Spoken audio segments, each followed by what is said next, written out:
من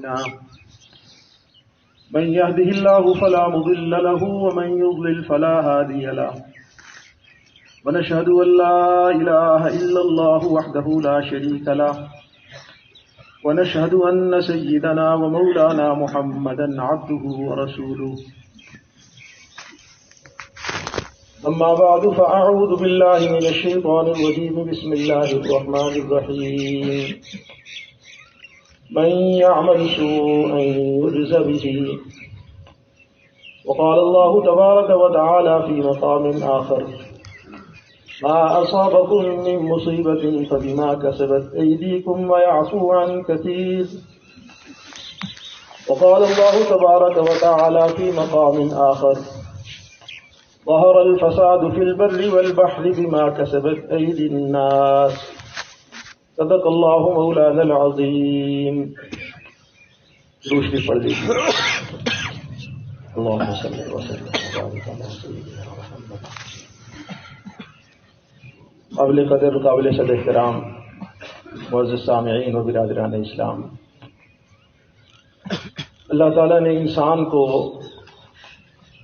بے پناہ صلاحیتوں کے ساتھ پیدا کیا ہے. کسی مخلوق کے اندر اللہ نے اتنی صلاحیتیں نہیں رکھی جتنی انسان میں رکھی ہیں، اور جزا اور بدلہ وہ بھی انسان کے لیے ہے. اپنی ان صلاحیتوں کو بروئے کار لاتا ہے تو انسان فرشتوں سے آگے نکل جاتا ہے، اور اگر اپنی ان صلاحیتوں کو ضائع کر دیتا ہے پھر جانوروں سے بھی زیادہ بدتر ہو جاتا ہے. اولئک کالانعام بل ھم اضل. اللہ نے انسان کے اندر یہاں تک صلاحیت رکھی ہے کہ یہ اللہ تعالی کے رنگ میں رنگا جاتا ہے. اللہ تعالی کی جو صفات ہیں وہ اختیار کرنے کا اس کو حکم دیا ہے. اللہ تعالیٰ کے جو اخلاق ہیں ان کو اپناؤ. ایک حد تک اللہ کی صفات کو یہ اختیار کر سکتا ہے، اللہ کی صفات کا یہ پرتو بنتا ہے. اس لیے اس کی رہبری اور رہنمائی کے لیے اللہ تعالیٰ نے تمام اسباب وہ اس کو مہیا فرما دیے. انبیاء علیہ والسلام کے ذریعے سے سب سے پہلے براہ راست اللہ تعالیٰ وحی کے ذریعے سے ان انسانوں کی رہبری فرماتے ہیں، رہنمائی فرماتے ہیں، اور پھر انبیاء کے نائبین جو ہیں ان کے ذریعہ قیامت تک انسان کی رہبری رہنمائی ہوتی رہے گی. انہی آسمانی تعلیمات اور ان ہدایات کو قیامت تک کے لیے اللہ تعالیٰ نے دین بنا دیا. وَمَن يَبْتَغِ غَيْرَ الْإِسْلَامِ دِينًا فَلَن يُقْبَلَ مِنْهُ. اس دین کے علاوہ کوئی اور دین کو اختیار کر کے اللہ کے پاس لائے تو وہ اس سے قبول نہیں ہوگا. انسان مجموعہ ہے، ایک یہ ظاہر اس کا بدن ہے، یہ ظاہری چیزوں سے بنا ہے. اس کے اندر آگ ہے، مٹی ہے، پانی ہے، ہوا ہے، یہ عناصر اربع. اللہ تعالیٰ نے انسان کی ساری ضروریات جو ظاہری بدن کی ضرورتیں ہیں وہ انہی چاروں چیزوں اور انہی مٹی سے، انہی مادی چیزوں سے اللہ نے پوری کی ہے. آپ غور کر لیں کہ انسان جو بھی کچھ کھاتا ہے، پیتا ہے، لباس پہنتا ہے اور تفقع کی چیزیں، دوائی کھاتا ہے، یہ سب کچھ زمین سے نکل کر آ رہی ہے.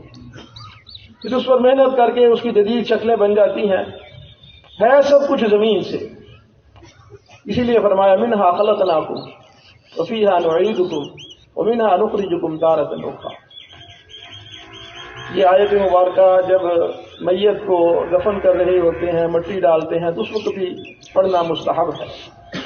انسان کو یہ یاد رہے کہ اسی سے ہم نکلے تھے، اس مٹی سے اللہ نے ہمیں پیدا کیا ہے اور اسی کے اندر واپس لوٹ رہے ہیں،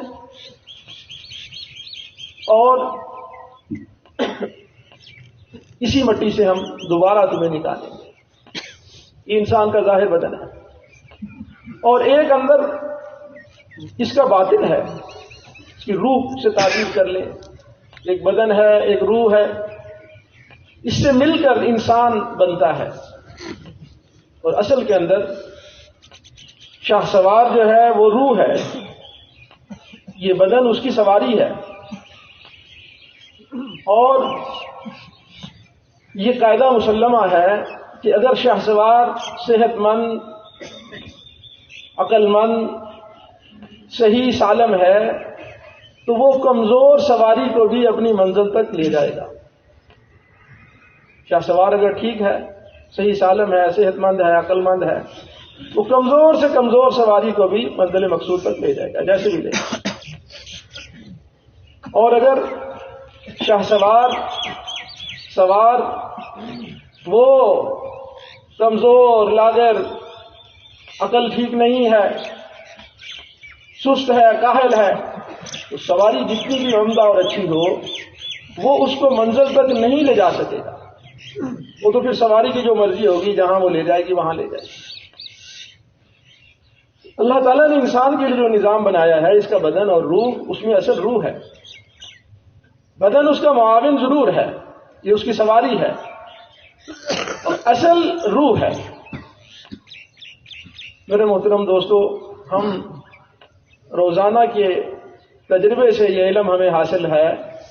ہم دیکھتے ہیں کہ انسان کا بدن صحت مند بھی ہوتا ہے، بیمار بھی ہوتا ہے، طاقتور بھی ہوتا ہے، کمزور بھی ہوتا ہے.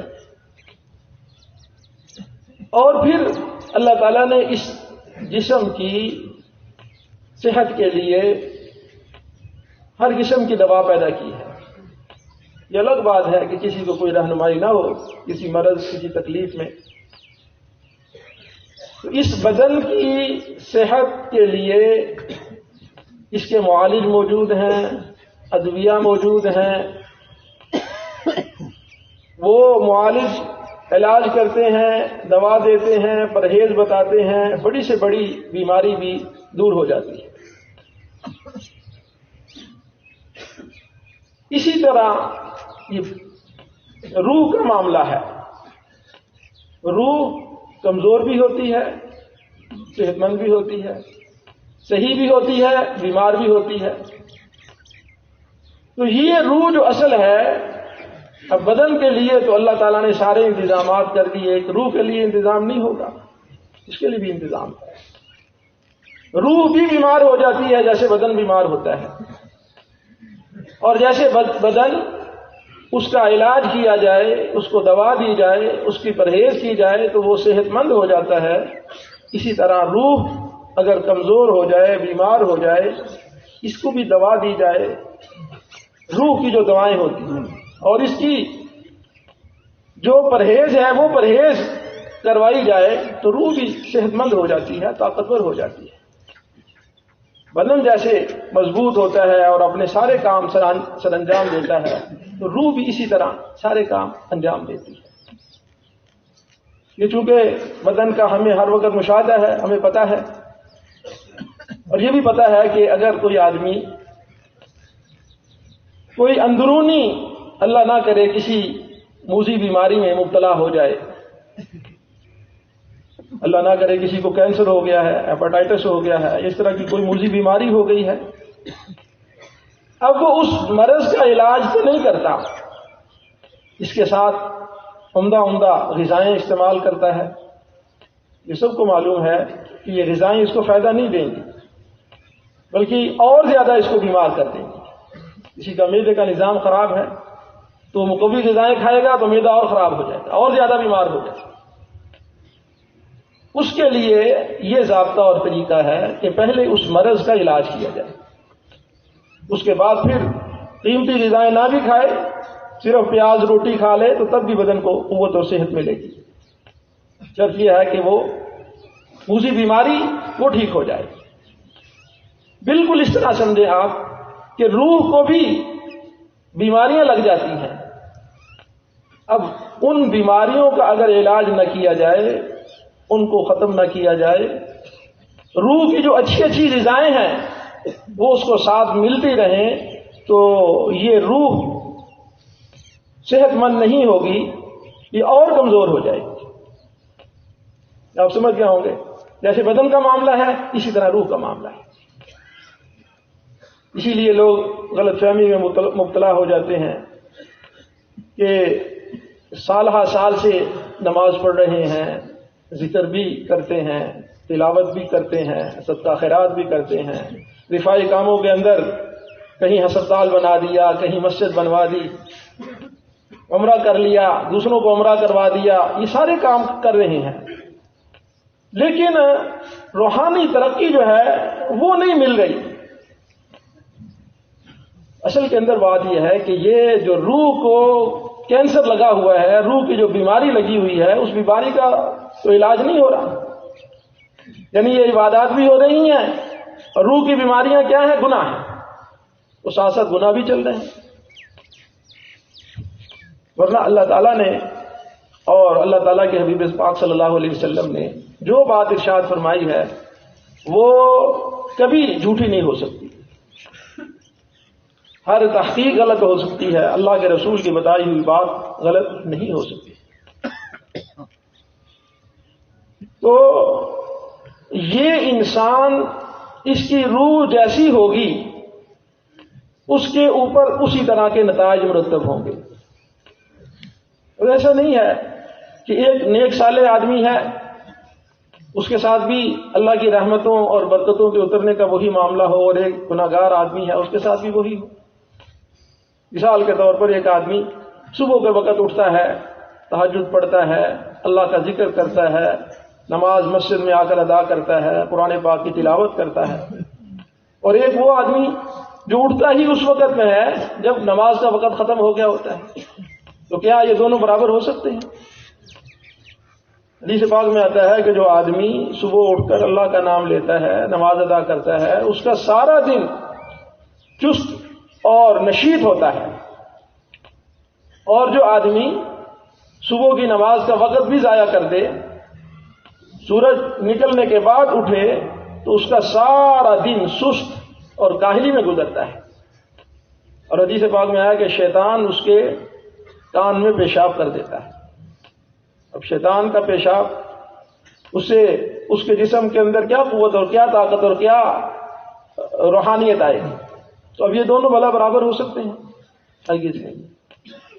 ایک آدمی اس کے گھر کے اندر صبح کا آغاز قرآن پاک کی تلاوت سے، مرد بھی عورت بھی بچے بھی سارے قرآن پاک کی تلاوت کر رہے ہیں، اور دوسرا ہے کہ اس کے گھر میں آغاز میں ہی موسیقی شروع ہو جاتی ہے۔ آئے دونوں برابر ہو سکتے ہیں؟ ایک گھر کے اندر خواتین کا حجاب پردہ اس کا انتظام ہے، اور دوسرے گھروں کے اندر اس کا انتظام نہیں، بے حیائی اور عریانی ہے، تو آیا یہ دونوں برابر ہوں گے؟ اللہ تعالیٰ فرما رہے ہیں حسب الذین اجترحوا السیئات ان نجعلهم کالذین آمنوا وعملوا الصالحات سواء محیاهم ومماتهم ساء ما یحکمون۔ کیا جن لوگوں نے گناہوں کا ارتکاب کیا ہے ہم ان کو ان لوگوں کی طرح کر دیں جو ایمان لائے، اعمال صالحہ کیے، ان کا جینا اور مرنا ایک جیسا ہو؟ اگر کوئی آدمی یہ سمجھتا ہے تو وہ بہت غلط فیصلہ کر رہا ہے، ایسا نہیں ہے۔ آپ دیکھ لیں نیک لوگوں کے چہرے جو ہوتے ہیں وہ موت جب آتی ہے تو ایسا ہوتا ہے جیسے مسکرا رہے ہیں، ہنس رہے ہیں۔ تو نیکی اور گناہ اس کا اثر صرف آخرت میں نہیں ہے، آخرت میں تو ہے ہی ہے، وہ تو ہے ہی یوم الجزا، بدلے کا دن ہے، اس کا اثر دنیا کے اندر بھی ضرور مرتب ہوتا ہے۔ نیکی کا اثر بھی مرتب ہوتا ہے، برائی اور گناہ کا اثر بھی مرتب ہوتا ہے۔ رسول کریم صلی اللہ علیہ وسلم نے ایک حدیث میں فرمایا کہ جو قوم فحاشی اور یعنی میں مبتلا ہو جائے اور سود کھلے عام کرنے لگے تو ان لوگوں نے اللہ کے عذاب کو اپنے لیے دعوت دے دی۔ اب اللہ کے نبی کی بات تو جھوٹی نہیں ہو سکتی، آپ نے جو فرمایا ہے اسی طرح ہوگا۔ حضرت عبداللہ بن عمر رضی اللہ تعالیٰ عنہ فرماتے ہیں کہ ہم لوگ بیٹھے ہوئے تھے، رسول کریم صلی اللہ علیہ وسلم تشریف لائے آپ نے فرمایا اے مہاجرین کی جماعت، 5 کام ایسے ہیں اگر تم ان کے اندر مبتلا ہو جاؤ، اور میں اللہ کی پناہ مانگتا ہوں تمہارے لیے اس بات سے کہ تم ان میں مبتلا ہو۔ اگر ہو جاؤ تو پھر اس کا نتیجہ یہ ہوگا۔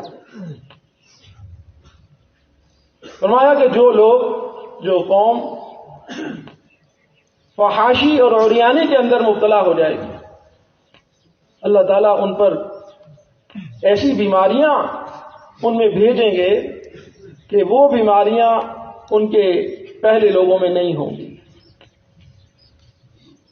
اور جو لوگ ناپ تول میں کمی کرنے لگیں گے اللہ تعالیٰ ان کو حاکموں کے جور اور ظلم میں مبتلا کر دیں گے، اور جو لوگ مالوں کی زکوٰۃ دینا چھوڑ دیں گے اللہ تعالیٰ ان پر قحط مسلط کر دیں گے،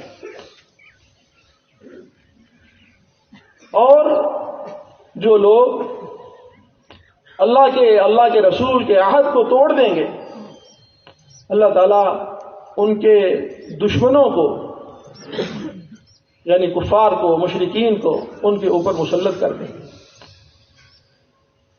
اور جو حکمران عدل اور انصاف کے خلاف، اللہ کی کتاب کے خلاف فیصلے کرنے لگیں گے اللہ تعالیٰ اس قوم کو آپس کی خانہ جنگی کے اندر مبتلا کر دیں گے۔ ابھی اللہ کے رسول کی بتائی ہوئی باتیں ہیں کہ جو لوگ ان چیزوں میں مبتلا ہوں گے اس کا نتیجہ یہ نکلے گا۔ پہلی بات فرمائی کہ جو قوم فحاشی اور عریانی کے اندر مبتلا ہو جائے، آپ آج دیکھو کیسی فحاشی اور عریانی ہو گئی، تو اللہ تعالیٰ ایسی ایسی بیماریاں ان کے اندر اتاریں گے کہ پہلے لوگوں نے ان کا نام بھی نہیں سنا ہوگا۔ اب ہم دیکھتے ہیں کہ جب بیماریاں آ جاتی ہیں، وائرس پھیل جاتا ہے، اموات ہوتی ہیں، تو کتنے محتاط ہو جاتے ہیں۔ اس کے جو معالج ہیں وہ جو ہدایات دیتے ہیں اس کے اوپر عمل کرتے ہیں، پرہیز کرتے ہیں کہ یہ بیماری، یہ وائرس ہمیں نہ لگ جائے۔ کاش مسلمان یہ سمجھے کہ اللہ کے رسول نے ان بیماریوں کا اصل سبب کیا بتایا ہے تاکہ اس سے پرہیز کریں۔ اصل سبب بے حیائی اور عریانی ہے، اس سے پرہیز کریں گے، اس سے بچیں گے، اللہ تعالیٰ ان بیماریوں کو خود بخود اٹھا لے گا۔ اور اگر ان میں مبتلا ہوں گے تو اللہ کے رسول نے خبر دی ہے کہ پھر یہ بلائیں، یہ مصیبتیں، یہ چیزیں اتریں گی۔ یہ ان کی نحوست ہے۔ تو فرمایا جو قوم ناپ تول میں کمی کرے گی، یہ پہلی امتوں کے لیے بھی قرآن پاک کے اندر ویل للمطففین الذین اذا اکتالوا علی الناس یستوفون واذا کالوہم او وزنوہم یخسرون، ہلاکت اور بربادی ہو جائے ان لوگوں کے لیے کہ جب اپنا حق وصول کرتے ہیں تو پورا وصول کرتے ہیں، اور لوگوں کو معاف کر یا تول کر دیتے ہیں تو گھٹا کر دیتے ہیں۔ اپنا حق پورا وصول کرنا کوئی بری چیز نہیں، لیکن یہ اس کے مقابلے میں ہے، اپنا حق تو پورا وصول کرتے ہیں اور اپنی طرف سے لوگوں کو جو حق دینا ہے اس میں ڈنڈی مارتے ہیں، اس میں کوتاہی کرتے ہیں، اس کو پورا نہیں کرتے۔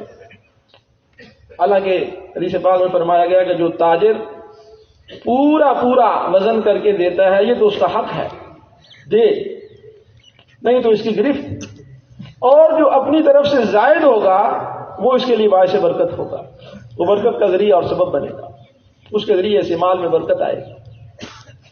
اور اس کے یہاں حضرات محدثین مفسرین لکھتے ہیں یہ صرف ماپ تول کی کمی بیشی کا نہیں بلکہ ہر قسم کا حق اس میں آ جاتا ہے جو لوگوں کا حقوق ادا کرنے میں تخفیف کمی کرتا ہے، اور یہ اس مرض کے اندر جو مبتلا ہو جاتے ہیں اللہ تعالیٰ حکمرانوں کا جور اور ظلم ان پر مسلط کر دیتے ہیں۔ اور پھر آدمی وہ پیٹتا ہے کہ ایسے حکمران آ گئے ہیں، ایسے نااہل آ گئے ہیں، مہنگائی ہو گئی ہے، فلاں ٹیکس لگ گیا ہے، فلاں ہو گیا ہے، کوئی کسی جائز مطالبے کے اندر ان کی سنوائی نہیں ہوتی۔ یہ اصل کے اندر یہ حق کے اندر کوتاہی کرنے کا نتیجہ ہے۔ یہ گناہ جو ہے یہ اس کی نحوست ہے، یہ وبا، یہ مصیبت اس کی وجہ سے آئی۔ اور تیسری چیز یہ فرمائی کہ جو لوگ زکوٰۃ، مالوں کی زکوٰۃ ادا نہیں کرتے، اللہ تعالیٰ ان پر قحط سالی کو مسلط کر دیتے ہیں۔ کبھی تو یہ ہے بارشیں نہیں ہو رہی، زمین بنجر ہو گئی اور اناج ختم ہو گیا، اور کبھی اس کے برعکس فصلیں بالکل تیار، باغات پک گئے، پھل لگے ہوئے، ایک دم یالہ باری ہوئی، سارا باغ تباہ ہو گیا، تیز بارش آئی، ساری فصلیں تباہ ہو گئی، محنت بھی چلی گئی، آئندہ کے لیے جو اس سے توقعات اور امیدیں تھیں وہ بھی ختم ہو گئی، اور قحط سالی بڑھ گئی۔ یہ زکوٰۃ نہ دینے کی نحوست ہے۔ آج یہ جو بھی وبال اسی کی وجہ سے ہے۔ اللہ کے رسول کریم صلی اللہ علیہ وسلم نے فرمایا تحسنوا باموالکم بالزکوٰۃ، اپنے مالوں کی حفاظت زکوٰۃ کے ذریعے سے کرو۔ زکوٰۃ کی ادائیگی سے مال پاک بھی ہو جاتے ہیں، ان کی حفاظت بھی ہوتی ہے۔ آج کسی جگہ پر کوئی چوری ہو جائے، ڈکیتی ہو جائے، تو ان اسباب کو دیکھتے ہیں، کچھ وہ گارڈ نہیں تھا، کیمرہ لگانے میں غلطی ہو گئی، یا فلاں ہو گیا، فلاں سبب، لیکن یہ نہیں دیکھتے کہ ہم نے اپنے مال کی زکوٰۃ پوری ادا کی ہے کہ نہیں کی۔ حضرت شیخ رحمہ اللہ کے ادھر لکھا ہے آپ بیتی میں، ایک منشی صاحب تھے، تو ان کے پاس حساب بھی ہوتا تھا اور پیسے وغیرہ جمع ہوتے تھے۔ ایک دفعہ وہ جس الماری کے اندر پیسے تھے، چور آ گیا، وہ اس کو توڑ رہا تھا، منشی صاحب کی آنکھ بھی کھل گئی، دیکھ لیا، اس کو بھی پتہ چل گیا، کہا چور ہے، کہا کہ میں نے اس مال کی زکوٰۃ پائی دی ہوئی ہے، تو جو کچھ کر سکتا ہے کر لے۔ وہ ساری رات لگا رہا، ایک پیسے کا بھی نقصان نہیں کر سکتا۔ تو اللہ کے نبی نے فرمایا کہ زکوٰۃ کے ذریعے سے اپنے مال کی حفاظت کرو۔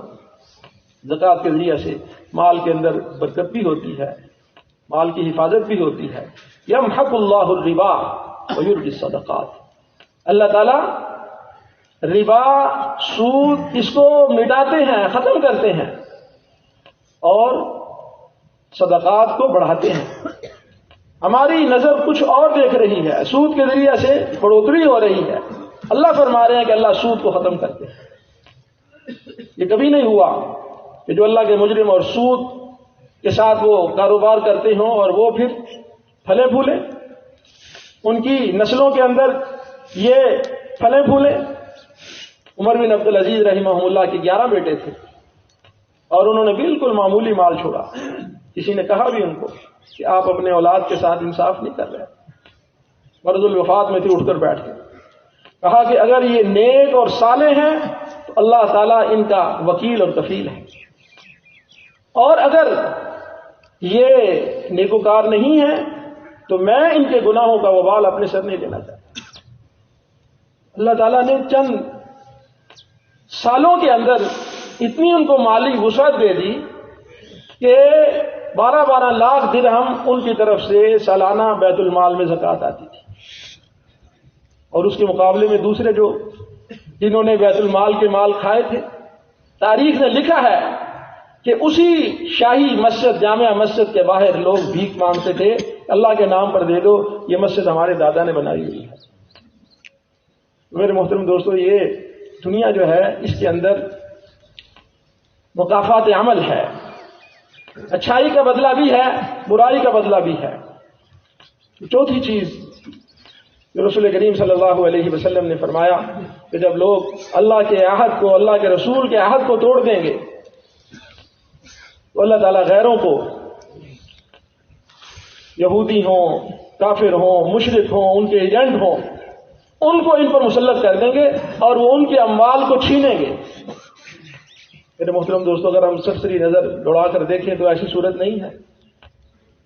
خون پسینہ کی کمائی ہماری، محنت ہماری، سب کچھ ہم، ذرائع ہمارے، لیکن کتنا ٹیکس ہم 2.5% جو ہے وہ زکوٰۃ خوشی سے ادا نہیں کرتے، 40-60% تک جبرن ٹیکس لے لیا جاتا ہے، حالانکہ ٹیکس مسلمانوں پر نہیں ہے، تو ذمیوں پر تھا۔ ہم نے اللہ کے حکم کو پس پش ڈال دیا تو یہ اس کا وبال اور نتیجہ ہے۔ جو قوم اس وبا میں، اس مرض میں مبتلا ہوگی، اللہ تعالیٰ کی طرف سے ان پر غیر مسلط کر دیے جائیں گے جو ان کے مالوں کو چھینیں گے اور ان کو اذیت اور تکلیف میں پہنچائیں گے۔ اور جو حکمران اللہ کے فیصلوں کے خلاف فیصلے کرنے لگیں گے، اللہ تعالیٰ ان کے اندر اس قوم میں آپس میں خانہ جنگی پیدا کر دیں گے. کوئی مسلک کے نام پر دست و گریبان ہوگا، کوئی قوم اور قبیلے کے نام پر، کوئی زبان کے نام پر یہ عصبیت ہو جائے گی اور گھروں کا سکون تباہ ہو جائے گا. ملتیں، قومیں اسی لڑائی اور جھگڑے کے اندر اللہ کی رحمت اور اللہ کی برکت سے محروم ہو جائے گی. تو میرے محترم دوستوں، میں یہ عرض کر رہا تھا کہ بعض اوقات انسان جو ہے اس کو یہ وہم ہوتا ہے کہ میں یہ نیکی کے کام کر رہا ہوں اور اس کے ساتھ مجھے کوئی فائدہ تو ہو نہیں رہا. تو دیکھو، یہ نیکی کے ساتھ ساتھ یہ جو گناہ ساتھ چل رہے ہیں، یہ ہماری روحانی جو یہ سب غذائیں ہیں روحانی، لیکن اس کو تقویت نہیں ملتی اس لیے کہ یہ ساتھ زہر ہے، یہ ساتھ کینسر چل رہا ہے. آپ دیکھتے ہو کہ یہ جو چیزیں ہیں ہزاروں سالوں سے ان کی تاثیر میں فرق نہیں آیا. زہر کی تاثیر تھی، یہ آدمی کھا لے تو مر جاتا ہے. آج سے اگر 10,000 سال پہلے یہ اس کی تاثیر تھی، آج بھی وہی ہے. انگارہ جلاتا ہے، برف رکھو وہ ٹھنڈی ہے، نمک اس کے اندر نمکینی ہے، ان کی تاثیر بدلی ہے.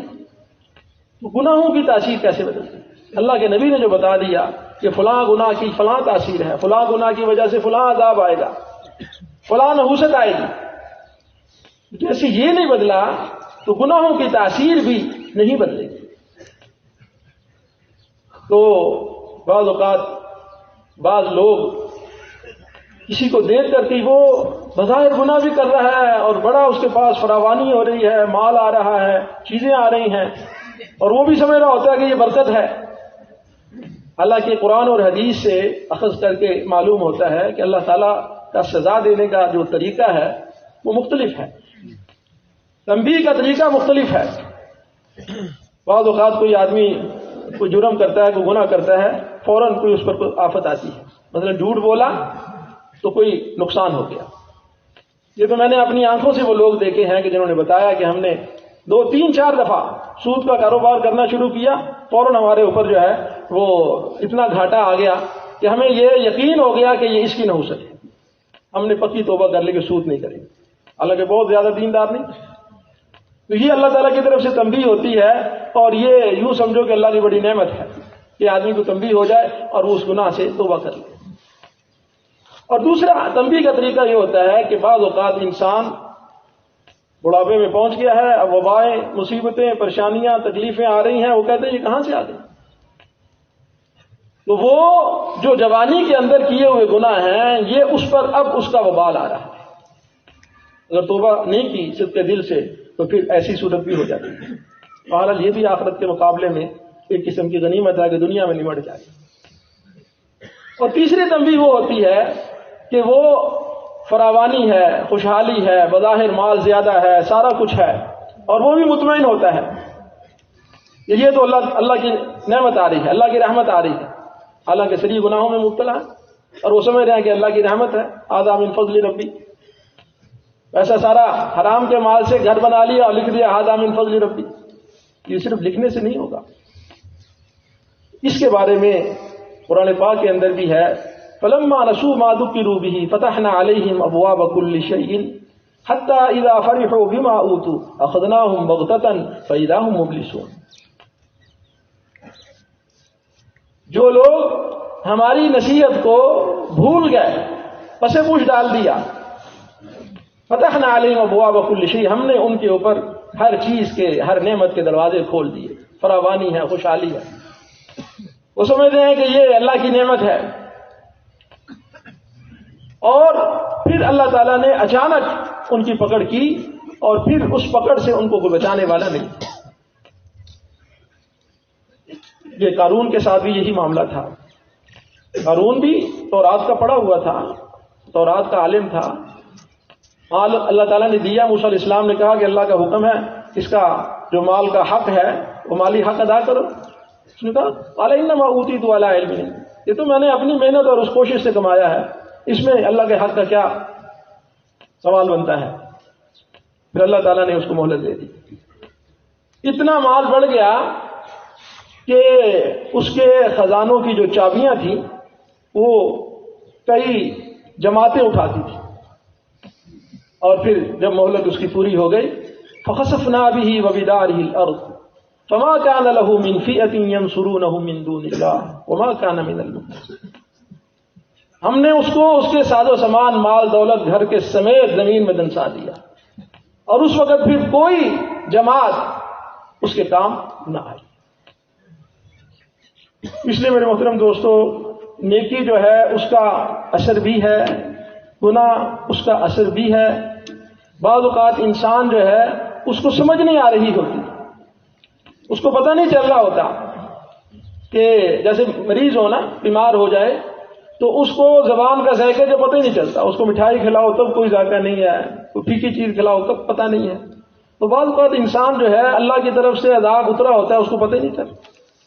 پہلی قوموں کے اندر کسی آدمی نے کہا کہ میں تو گناہ بھی کر رہا ہوں لیکن اللہ بڑا رحیم ہے, میرے اوپر کوئی عذاب تو نہیں ہے. اللہ تعالیٰ نے وقت کے نبی کے ذریعے سے وحی بھیجی, کہا کہ اس سے پوچھو کیا میں نے تیری دعاؤں کی لذتیں نہیں چھین لی, کیا تجھ سے تیرے سجدے کی لذت نہیں چھین لی؟ یہ کیا کوئی کم عذاب ہے؟ دنیاوی لذتیں جتنی ہیں آپ یقین جانے کہ روحانی لذت جس کو نصیب ہو جائے یہ اس کے مقابلے میں کچھ نہیں ہے. سجدے کی اپنی ایک لذت ہے, اللہ کے سامنے گڑ گڑانے کی رونے کی اپنی ایک لذت ہے, قرآن پاک کی تلاوت کی اپنی لذت ہے, اللہ کا ذکر کرنے کی اپنی لذت ہے. یہ قریب زمانے کے اولیاء اللہ میں بزرگوں میں سے ایسا اللہ کا نام لیتے تھے, کہتے تھے کہ شہد سے زیادہ مٹھاس منہ میں محسوس ہوتی ہے, اور تو اور پاس بیٹھنے والوں کو اس کی لذت محسوس ہوتی ہے. یہ اس چیز کا چھن جانا کہ پہلے دعاؤں میں لذت تھی اب دعاؤں میں لذت نہیں ہے, سجدوں میں لذت نہیں ہے, یہ اللہ تعالیٰ کی طرف سے عذاب ہے. تو میرے محترم دوستو اس کا حل صرف اور صرف ایک ہے, وہ ان گناہوں سے پکی سچی توبہ کرنا. ان گناہوں سے توبہ کی جائے اور اللہ کے ساتھ مضبوط دوستی لگائی جائے تو ان تمام آفات, بلیات, مصیبتیں, پریشانیاں, نحوستیں, بے برکتیاں, ان کا حل یہی ہے کہ اللہ کے ساتھ سلوک کی جائے, پکی توبہ کی جائے. اور قرآن اور حدیث اس کے اندر سارا یہی بھرا ہوا ہے کہ اللہ توبہ کرو گے قُلْ تُسْتَغْفِرُوا رَبَّكُمْ إِنَّهُ كَانَ غَفَّارًا يُرْسِلِ السَّمَاءَ عَلَيْكُمْ مِدْرَارًا وَيُمْدِدْكُمْ بِأَمْوَالٍ وَبَنِينَ وَيَجْعَلْ لَكُمْ جَنَّاتٍ وَيَجْعَلْ لَكُمْ أَنْهَارًا. اللہ سے توبہ کرو, وہ بہت بخشنے والا اور بہت غفار اور ستار ہے, اور وہ تمہیں بخش بھی دے گا اور تمہیں اموال دے گا, باغات دے گا, اولاد دے گا, بارشیں دے گا, یہ ساری نعمتوں سے تمہیں مالا مال کرے گا, برکتیں دے دے گا. یہ تو قرآن میں بتائی. حدیث پاک میں آیا کہ جو آدمی پکی سچی توبہ کرتا ہے اللہ تعالیٰ اس کو 3 انعامات سے سرفراز فرماتے ہیں. ایک, بغیر قوم, قبیلے, خاندان, منصب کے اللہ تعالیٰ اس کو عزت عطا فرماتے ہیں. حالانکہ یہ قوم سے, قبیلے سے, عہدے سے انسان عزت تلاش کرتا ہے, اور یہ عزتیں حقیقی عزتیں نہیں ہوتی. آپ سب جانتے ہیں یہ عہدوں کی جو عزت ہوتی ہے بس یہ عہدے کے ساتھ ہوتی ہے, یہ چاپلوسی ہوتی ہے, یہ عزت نہیں ہے. عزت وہ ہوتی ہے جو اللہ تعالیٰ دلوں میں ڈال دے, اور یہ اللہ تعالیٰ اپنے اولیاء ان کی محبت لوگوں کے دلوں میں ڈال دیتے ہیں. نیکی 70 دروازوں کے اندر بھی کی جائے اللہ اس کے اثر کو ظاہر کر دے. برائی 70 دروازوں کے پیچھے بھی کی جائے اللہ تعالیٰ اس کے اثر کو ظاہر کر دے. ایک تو یہ کہ اللہ تعالیٰ اس کو عزت عطا فرمائیں گے, اور دوسرا بغیر کسی دوست اور مؤنس کے اللہ تعالیٰ اس کو راحت عطا فرمائیں گے, اور بغیر مال کے اللہ تعالیٰ اس کو دل کا غنا عطا فرمائیں گے. حضرت عبداللہ ابن عباس رضی اللہ تعالیٰ عنہ کی روایت ہے کہ نیکی کا اثر سب سے پہلا یہ ہوتا ہے کہ انسان کے چہرے کے اندر ایک تر و تازگی اور رونق آتی ہے. دوسرا اثر اس کا یہ ہوتا ہے کہ انسان کا دل روشن اور منور ہو جاتا ہے, وہ صحیح اور غلط کو سمجھتا ہے. اور تیسرا اثر اس کے بدن میں اللہ تعالیٰ ایک خاص قسم کی قوت دے دیتے ہیں. یہ دیکھیں نہیں بوڑھے بوڑھے آدمی ضعیف لوگ، لیکن اللہ تعالیٰ ان کو ایک خاص قوت دیتے ہیں نیکی کے کاموں کے اندر. تو یہ اللہ تعالیٰ کی ایک عنایت ہوتی ہے کہ نیکی کا اثر ہوتا ہے، اور اللہ تعالیٰ ان کے رزق کے اندر برکت عطا فرماتے ہیں. میرے محترم دوستوں، برکت کا معنی یہ نہیں ہے کہ تعداد زیادہ ہو. برکت یہ ہے کہ بغیر اسباب راحت کے اللہ اس کو راحت دے دے، بغیر مال کے اللہ اس کی ضرورتیں پوری کر دے. یہ برکت ہے. اور بے برکتی ہے، اسباب راحت ہیں، سردی کے اندر ایئر ہیٹر، گرمی میں ایئر کنڈیشن، گدے، کھانے پینے کے سامان، نیند کی گولیاں کھا کر بھی نیند نہیں آ رہی، راحت نہیں ملتی. اسباب راحت ہیں لیکن راحت نہیں. اللہ تعالیٰ جب برکت ڈال دیتے ہیں تو پھر ہر چیز کو اس کے موافق کر دیتے ہیں، جو اس میں نفع اور فائدہ رکھا ہے وہ اس کو اس سے حاصل ہوتا ہے. اور پانچویں چیز، اللہ تعالیٰ اس کو لوگوں کے دلوں کے اندر اس کی محبت ڈال دی. اور برائی کا یہی اس کے جیسے وہاں چہرے کا نور، یہاں چہرے کی رونق اور نور ختم ہو جاتا ہے، اور دل کے اندر ایک سیاہی اور ظلمت آ جاتی ہے، وہ حق اور باطل کو سمجھتا نہیں، اور اللہ تعالیٰ اس کے جسم کے اندر کاہلی سستی ڈال دیتے ہیں، اور اس کے رزق سے برکت اٹھا لی جاتی ہے، اور نیک لوگوں کے دلوں میں اس کی محبت ختم کر دی جاتی ہے. میرے محترم دوستو، آج اسی کی ضرورت ہے. یہ جو محنت ہے، ہم لوگ یہاں جمع ہیں اسی چیز کے حصول کے لیے آئے ہیں کہ ہم سب سے پہلے اصالتاً اپنی اصلاح کریں. اصلاح کا معنی یہی ہے کہ جو روح کی بیماریاں ہیں وہ اس کا علاج کروائیں، اور وہ علاج جو اس علاج کو جاننے والا ہے، اس کے نشیب و فریز کو جانتا ہے اور اس کی ہر چیز کو سمجھتا ہے، اس سے علاج کروایا جائے تو ہو جائے گا. وہ جو دوا تجویز کرے اس دوا کو استعمال کیا، اور جو پرہیز بتائے وہ پرہیز کی جائے. بس یہی اتنی سی بات ہے. اور پھر اپنی اصلاح کے ساتھ ساتھ اپنے اہل خانہ کی اصلاح. دیکھو میرے محترم دوستو، بعض گناہوں کا نحوست اس کی اپنی ذات پر آتی ہے، اور بعض وہ قوم اور معاشرے کے اندر فرد گناہوں کے اندر مبتلا ہوتا ہے تو سارے معاشرے پر اس کی نحوست آ جاتی ہے. اس لیے ہم آخر الزمان نبی کے امتی ہیں، ہماری ذمہ داری یہ بھی ہے کہ ہم اپنی اصلاح کے ساتھ دوسروں کی اصلاح کی فکر کریں. سب سے پہلے اپنے گھر سے شروع کریں، جیسے اللہ نے اپنے نبی پاک صلی اللہ علیہ وسلم کو فرمایا تھا وَأَنذِرْ عَشِيرَتَكَ الْأَقْرَبِينَ. مثلاً یہ تعلیمات کا سلسلہ ہم یہاں روزانہ تعلیمات ہوتی ہیں، عقائد کی تعلیم ہے، مسائل کی ہے، عبادات کی ہے، معاملات کی ہے، حقوق و آداب جو اچھی طرح سمجھ گئے ہوئے ہیں، یہ اپنے گھروں کے اندر جا کر شروع کریں. باطل کی محنت بہت بڑھ گئی ہے، ہمارے کالجوں میں، یونیورسٹیوں میں، اسکولوں میں سب باطل کی محنت چل رہی ہے. اگر ہم اپنے گھروں کے اندر اپنے بچوں کے دماغوں کو صاف نہیں کریں گے، ان پر دین کی محنت نہیں کریں گے تو یہ بچے کل ہمارے ہاتھوں سے نکل جائیں گے. اس لیے میرے محترم دوستو ان کی فکر کرنا، اور پھر اپنے علاقے کے اندر اپنے دوست احباب ان کو یہ بات سمجھائی جائے، ان کو بتایا جائے. آپ کو جو اس سے یہاں سے فائدہ ہوا ان کو بتائیں کہ مجھے یہ فائدہ ہوا. آپ بھی وہاں 40 دن کے لیے وقت لگائیں، ان کو آمادہ کریں. پھر جتنا بھی کوئی 20 دن کے لیے آ جائے، 10 دن کے لیے آ جائے، 3 دن کے لیے آئے، انشاءاللہ یہاں آئے گا ماحول میں وہ خود بخود اس کو وقت بڑھانے میں تقویت ملے گی. اور دوسرا اپنے علاقے کے جو مراکز ہیں ان کے ساتھ جا کر جڑیں. یہاں تو ماحول ہمیں چلا رہا ہے، وہاں جا کر یہ ماحول نہیں ہوتا، پھر پیچھے ہٹ جاتے ہیں، یہ اعمال بھی رہ جاتے ہیں. تو کوشش کریں اپنے مراکز، الحمدللہ پورے پاکستان میں یہ مراکز، اس کی شاخیں موجود ہیں، اسی طرز پر کام ہوتا ہے، اسی نہج پر کام چلتا ہے. وہاں جڑیں. یومیہ مجالس، ہفتہ وار مجالس، ماہانہ مجالس خصوصیت سے ان میں شرکت کریں. اپنے مرکز کے ساتھ رابطہ رکھیں، لوگوں کو اس کے لیے تیار کریں، آمادہ کریں. تو اس محنت کے کرنے سے انشاءاللہ العزیز اس پرفتن دور کے اندر ہمارا ایمان بھی مضبوط ہوتا رہے گا، بڑھتا رہے گا، اور بھی ہمارے ساتھ ہمارے معاون اور مددگار بنے گے. اللہ تعالی ہمیں اس کی توفیق عطا فرمائے، اور جو بھی کچھ کہا سنا ہے اس پر عمل کی توفیق فرمائے.